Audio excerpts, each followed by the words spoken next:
texto da palavra. Muitas pessoas não conseguem ler a Bíblia em seu contexto. Em Atos 16:13, Atos 18, me ensinam que Paulo não pertence a nenhuma seita. Antes de sua conversão, ele agia sob as normas das seitas dos fariseus. Mas depois que ele teve um encontro com Deus, ele passou a enxergar sob nova ótica. Paulo partiu de Troade, navegaram diretamente para Samotrácia e no dia seguinte para Nápoles, na Macedônia, que é a colônia romana. E é a principal cidade daquele distrito. Ali ficaram vários dias e no sábado era costume de Paulo marcar encontros nas sinagogas. Eles saíram da cidade e foram para a beira do rio, onde esperavam encontrar um lugar de oração. Havia ali uma mulher chamada Lídia, temente a Deus. Ela era vendedora de tecido de púrpura na cidade de Tiatira. O Senhor Deus abriu seu coração para atender a mensagem de Paulo. Tendo sido batizada, bem como os de sua casa, ela convidou Paulo e Silas dizendo: se os senhores me consideram uma crente do Senhor, fique em minha casa, palavras dela. E os convenceu. Certo dia, Paulo e Silas iam para um lugar de oração, mas uma escrava, que tinha um espírito pelo qual profetizava o futuro, predizia o futuro, ela ganhava muito dinheiro para os seus senhores com adivinhações.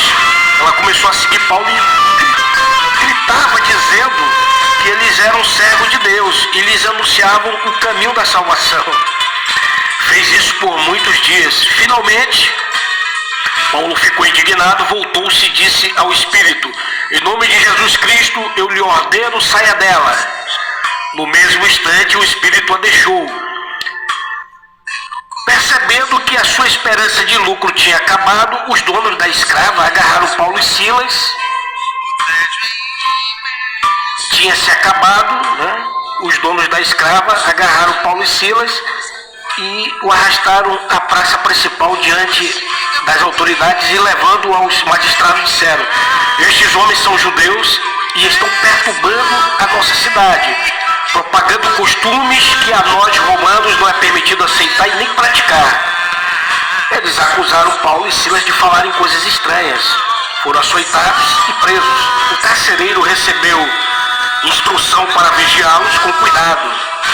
Quando foi por volta da meia-noite, Paulo e Silas estavam orando e cantando hinos a Deus, e outros presos ouviam. De repente houve um terremoto tão violento que os alicerces da prisão foram abalados. O carcereiro, quando acordou, viu tudo aberto, tentou se matar. E Paulo gritou: não faça isso, estamos todos aqui.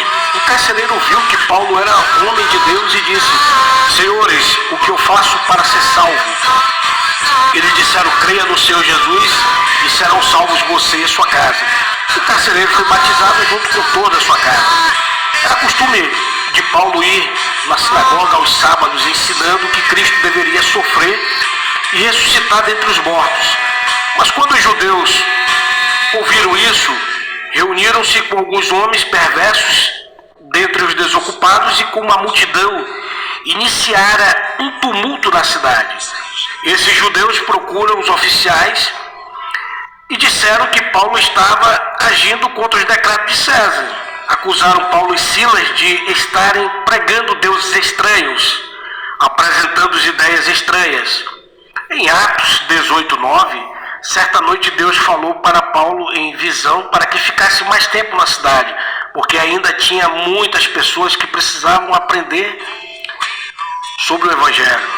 Mas os judeus fizeram em conjunto um levante contra Paulo e levaram ao tribunal acusando: este homem está persuadindo o povo a apoiar a Deus de maneira contrária à lei dos judeus. Então, analisando estes capítulos de Atos, percebo que Paulo não pertence a nenhuma seita depois que ele passou a pregar o Evangelho de Jesus Cristo. e não como era chamado de seita dos nazarenos, referente a Jesus de Nazaré. Portanto, se eu hoje acredito no que Paulo diz, acredito na Bíblia, também não pertenço a nenhuma seita. Eu aconselho a quem pensa que seguir Paulo, o que Paulo pregava é ser da seita, vão estudar a Bíblia no seu contexto. Que Deus tenha misericórdia de suas almas e que vocês possam voltar-se para Jesus e pedir perdão pelas vossas heresias. Fica a dica.